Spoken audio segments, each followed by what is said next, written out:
Well, good morning, everybody. I'd like to welcome you to the second day of the summit. I'm sure you'll all agree that it was a very enjoyable day yesterday. There were lots of very interesting and stimulating talks.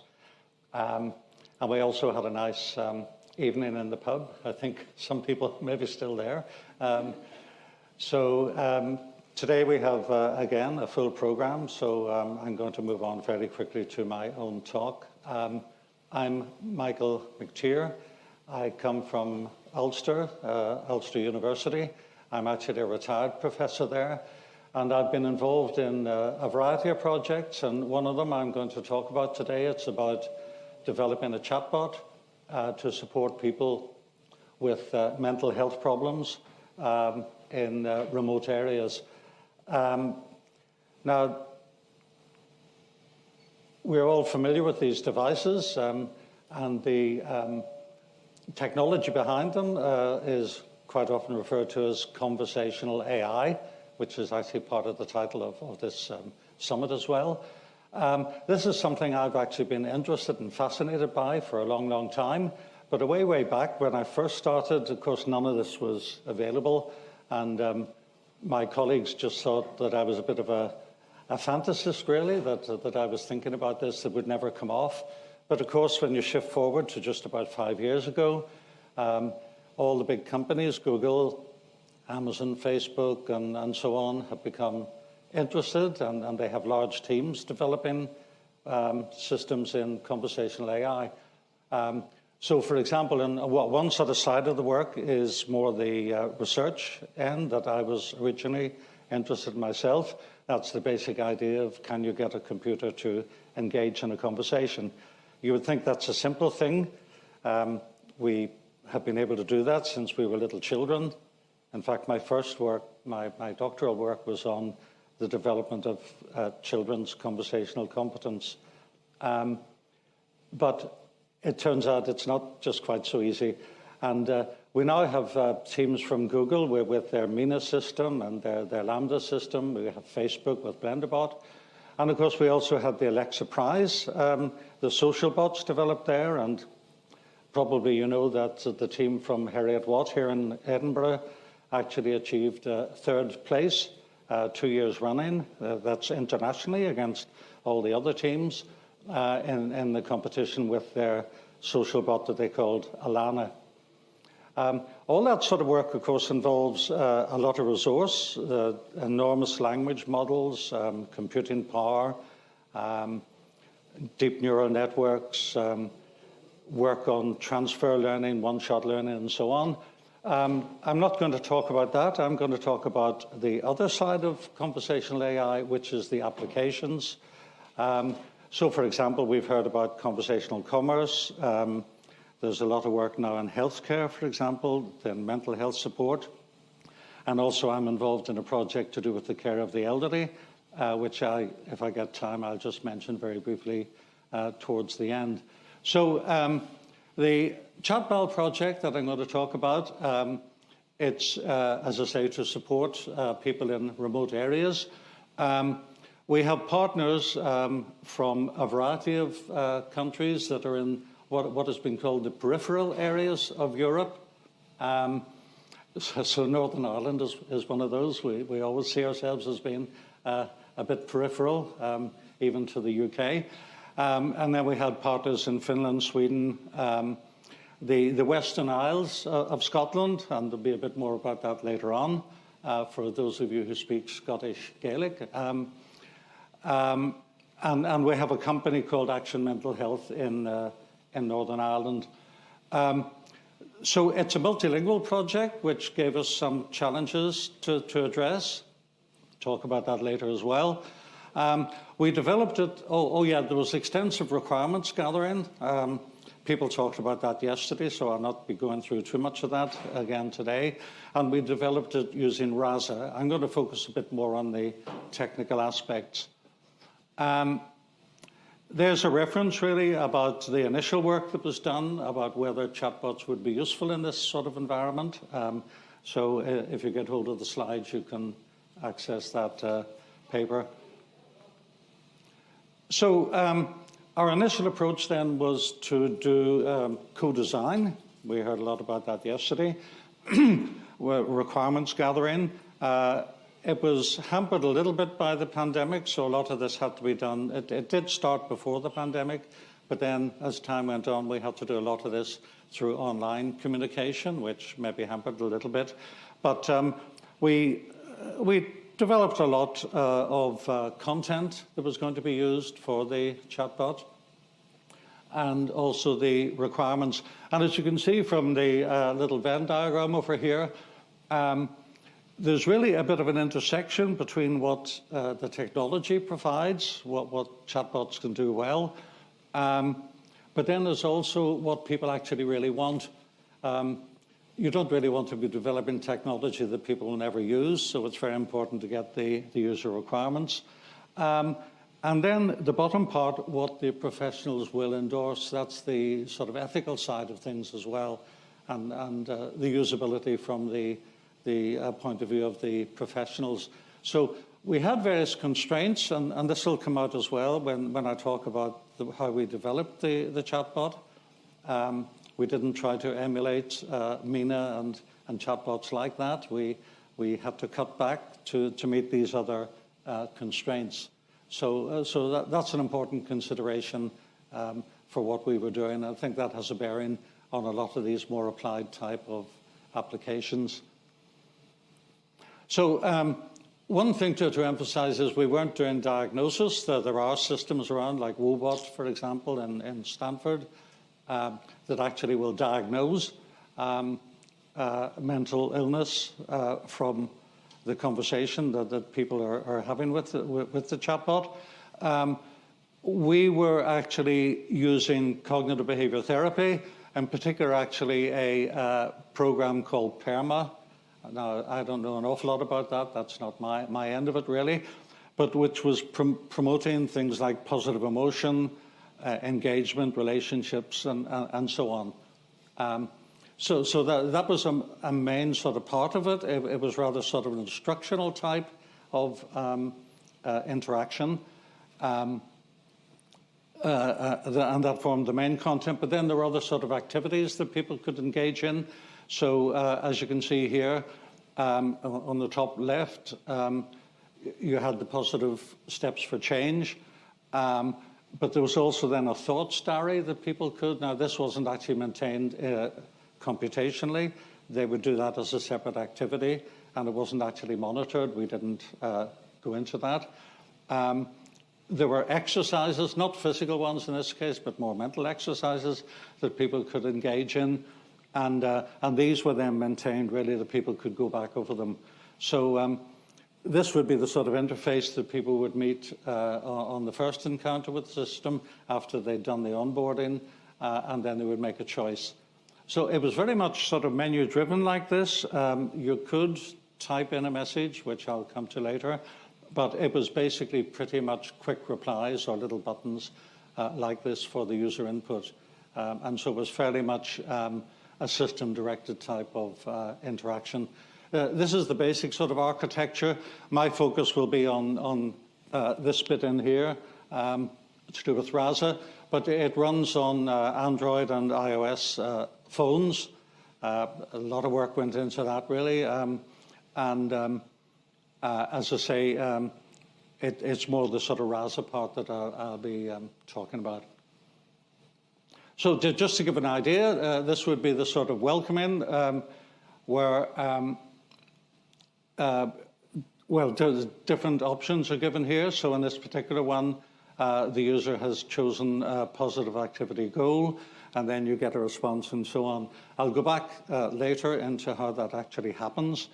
And the dialogue continues like that. And you can go on then for as long as you like, really, or you can stop and pick up again at some future time, or you can sort of reset the whole thing and go back to the very beginning.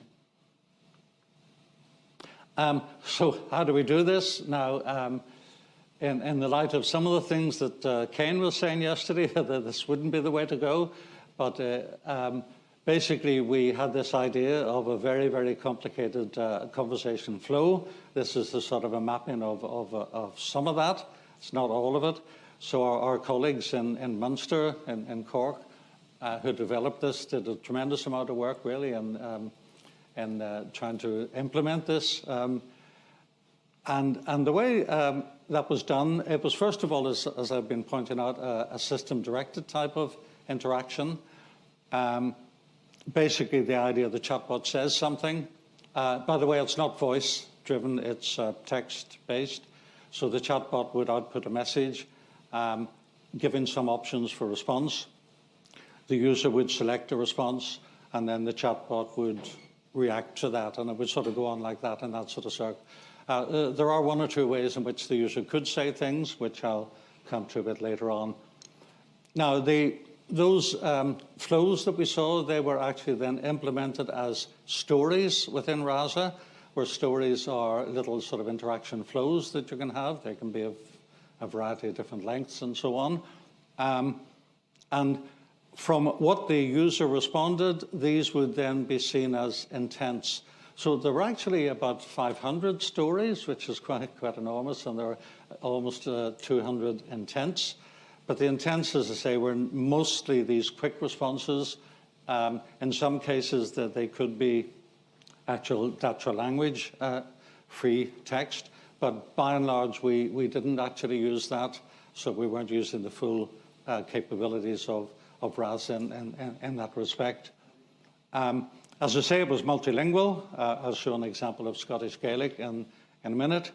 But as far as the NLU was concerned, it was mainly predetermined buttons. So just looking at this now, really, this isn't the actual code, but it's a sort of high-level version of it.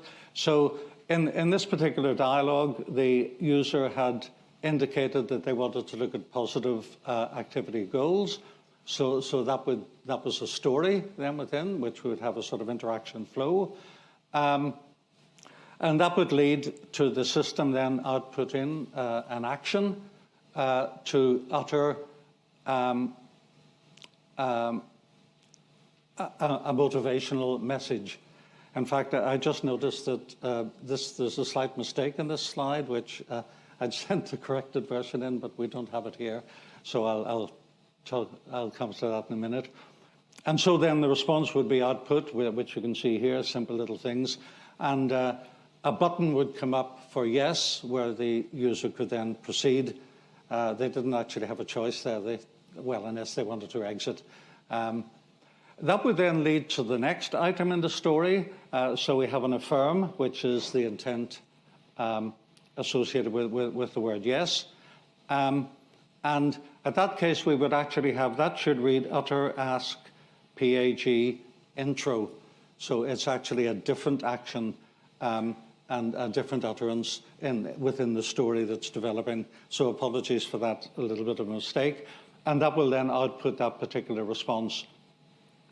Following that, then, three different options are displayed, as you can see here.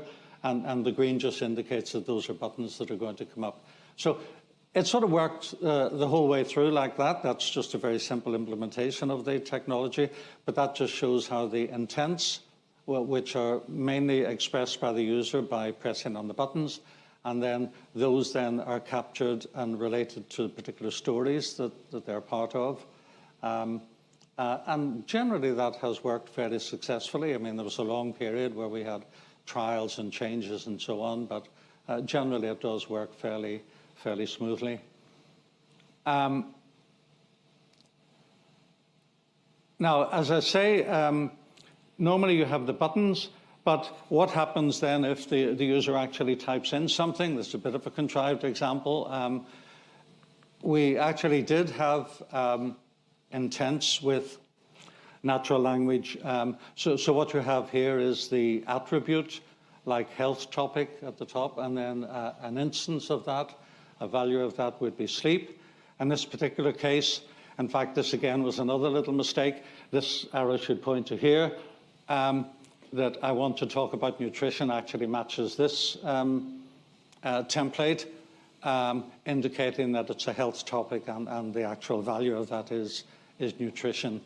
But But as I say, by and large, the interaction wasn't involving natural language understanding, except in the cases where somebody wanted to say, can I go back to the main menu, or I want to exit, and those things, because they're not actually predetermined in the buttons, they could be then captured by the NLU component. Now, why didn't we use all of Rasa's fantastic NLU? Well, partly we were not totally confident that it would work. And in this particular domain, we didn't want things that wouldn't work or that would give problems. We can see from a lot of the chatbots that are around, like the high-level ones, the Facebook one and Google and so on, that they do get into rather funny interactions at times. We're going to be hearing about that, I think, later today as well. So we wanted to constrain that. That was partly because of the clientele and our stakeholders as well. The other factor was to do with the language, the multilingual aspects. It's not very easy to develop something in different languages. I mean, you could have dynamic machine translation.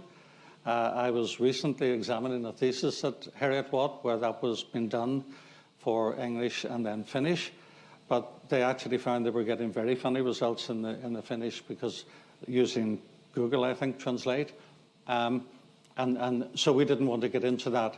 And in any case, for Scottish Gaelic, there weren't actually, you could go into a lot of developing tokenizers and so on for Scottish Gaelic. You would need a lot of data on the one hand, and we didn't actually have the resource for that. So we basically, because most of the things were responses the system was going to be given that were predetermined, and the inputs were constrained, we were able to take all of that was already there and just simply have it translated into the required languages.